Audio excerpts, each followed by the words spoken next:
So I went back to work a while ago, and that's the thing that's primarily slowed down my activity here.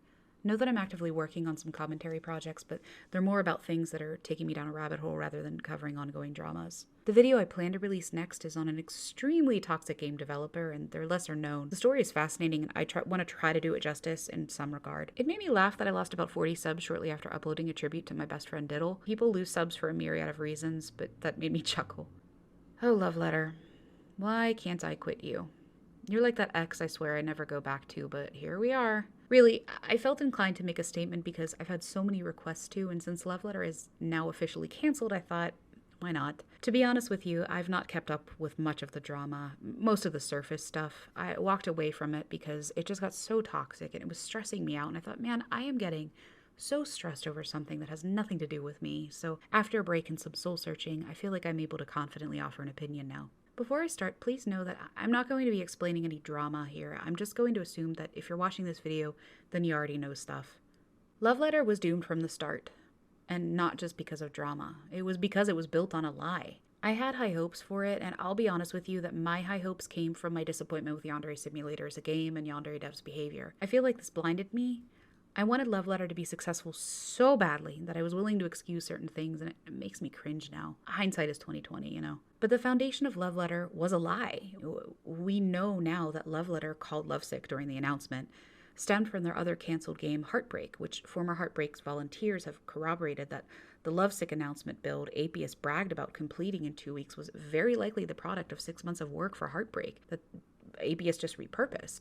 And it wasn't just that lie. Apius was caught in many lies, lying about screenshots to the situation with Zaid. If you recall, they even tried to get me to perpetuate their lies about being narwhal in exchange for advertising my channel. I hate lying. I know people have their reasons, and I respect that. But these were lies that were at the core of the game's development, and I think lying just became a habit. Maybe because Apius was able to justify it in the past and his fans were okay with it? That's a slippery slope, because then how do you start differentiating things that aren't people's business from things that just make you look like an asshole? Love Letter got lucky at the start. If you recall, the announcement of Love Letter collided with Yandere Dev's subreddit and email account being stolen. It was like an extra little bit of whipped cream and a few cherries on top of the Yandere Dev drama. Or rainbow sprinkles. Man, I love rainbow sprinkles. Dr. Apius's cancellation video was... Oof. I have a lot to say about it. Dr. Apius dismissed a lot of the drama as petty and one-sided, and honestly, dude, Dr. Apius, I'm addressing you directly. You couldn't look me in the eye and say that you didn't cause or contribute to a lot of that drama. And the company you kept really didn't help you either. Really, I'd have a lot more respect if you just admitted, yeah, damn, I made some poor-ass choices, and here we are. Let me own this shit, and if you're willing to hear me out, I'd just like to move forward from this. But that is not what they did at all, and that's why this video just irked me so much.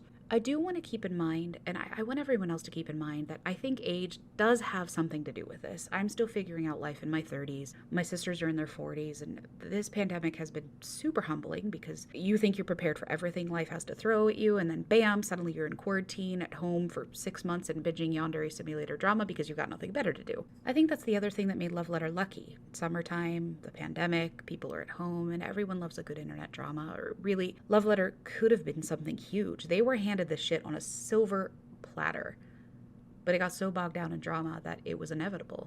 Dr. Apius said something in their video that honestly made me laugh. They said, due to the impact of COVID-19, people were forced to stay inside their homes, which caused a lot of the regular toxic people who browse the internet every day to become more active. This is sincerely the most ridiculous thing I've ever heard. While I assert that the pandemic helped Love Letter's promotion, I don't think that it's the thing that ultimately caused it to fail. This makes me think of people who still talk about the 210 foreclosure crisis here in the United States, because I have friends who are still blaming that when their real problem is that they need to get off their asses and get a job. Look, I do not endorse doxing. Never, ever would I endorse doxing. Dr. Apius, can you truly look at everything to do with Love Letter and say most of it was petty and childish and one-sided? And one of the people that you accuse of spearheading a lot of this, someone who has been really active on kiwi farms, was one of the Heartbreak volunteers that you screwed over. I'm talking about Ludwig. You made some really big mistakes, and that's totally okay. That's part of life and learning, but you're not going to learn from those mistakes until you own them. Before you're caught. Own them before you're caught. Be accountable before you're caught. A new friend of mine said that, and it just still resonates with me. He knows who he is. Let me be clear. I am not on the side of holding APS's feet to the flame and saying, hey, own your shit. People need their time. It's just different when you're in the public eye. You're going to be scrutinized. You can't put yourself out in the open and then put your hands up and say, no, that's not me. I don't like that. I want this instead. That's something I fell victim to as well. I suddenly went from having like 20 people in my Discord to having over 300, and I was not prepared for that shit, and I had to step back. Then, when I was dealing with opposition, I tried to make it look like I didn't want involved when I most certainly involved myself. I had no room to talk. Past Ghost, you're an idiot. Present Ghost is disappointed in you. But that's just it. The Love Letter team just wasn't prepared, and there were a remarkable amount of children involved with it. I'm not saying children to be condescending. I'm saying that as in, do you think it's fair to hold someone who is 16 to the same standard as someone in their 40s? Children who assume adult responsibilities feel old when they're young, as the saying goes. But if you want to take on those responsibilities, you have to be prepared that not everyone is going to receive you as a child. Some people will most certainly assume that you took on that responsibility because they think you could handle it. That might not be fair, but it's life. APS has been heavily bleeding subscribers since the cancellation of Love Letter, 9,000 on the day of cancellation. I think it's worth noting that his documentary video didn't seem to increase the trend. It's stayed pretty steady at like 2,000, 1,000. Now, I don't think following up the cancellation with a self-made documentary was a good decision. It looks narcissistic and seems like a pity grab. You can say it isn't a pity grab, but if it walks like a duck, swims like a duck, quacks like a duck, it's a frickin' duck. It's totally cool to want to tell your story to fans, but in my opinion, the timing was just really bad and didn't help you. I know I'm sounding harsh, and look, I don't think APS is a bad person, just as I don't think yandere-dev is a bad person. I think anyone, absolutely anyone, is capable of growing and learning and living their best lives, and they have every right to. Can I give you a comparison here, though? I was honestly not prepared to learn that Nocturnal was epic meal dev. That was like a really cool twist and like a psychological thriller for me. I was actually really into Watashi no Mono's development, and I'm actually still in the Discord server for it. But here we have two people who hid their pasts for their own reasons, which is totally fine. But it's APS at the heart of the drama and not Nocturnal. This is a prime example, right here, side by side, of what to do and what not to do. Look back on Epic Meal Dev or Nocturnal's old videos where he updated everyone on Watashi no Mono's progress. They were practical, factual, and no emotion attached to them, no prods at Yandere Simulator or Yandere Dev, no funny haha screw you Yandere Dev memes. Nocturnal hasn't been able to avoid drama, but you don't see him in the thick of it like APS. I don't know much about Nocturnal, but I think a lot can be learned from him about PR, dismissing trolls, and staying out of drama. As a side note, I was pretty mad to read this part of Nocturnal's statement, especially because APS was so set on keeping his former identity a secret. That's fine if you want to distance yourself from an internet identity in your past, but to crap on someone else who wants the same, that's just low. This leads me right into my overall point. APS, you knowingly poked the bear, and you loved when it growled. But when it finally had enough and bit you, you tried to make yourself look like a victim at every turn instead of just admitting that you screwed up. I also wonder because I found this on Reddit. Did you handle this in a similar way you did with canceling Heartbreak?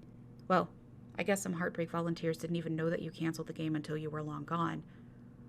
But I sincerely hope that your video wasn't how your volunteers found out the project was done, because that's really rough if they did. These are my initial and raw thoughts. I didn't want to rehash too much old stuff, but I was flattered that I received so many requests and tons of feedback about people who just wanted to know my opinion on it. I'm sure I've said things others have already said, but it just makes me smile that there are people who just want to know what I'm thinking and feeling about certain things. If you don't mind, I'm going to go play some games with my boyfriend and one of my best friends. It's been a stressful few weeks, and holy hell, could I use some downtime. I'm hoping the next video I have up will be the one I've been working on for like a month. I've tried to give a fair amount of time for someone in this drama I'm covering to respond, and they still haven't, so I'm going to be pressing forward with that. But that's all for now. Thanks for listening.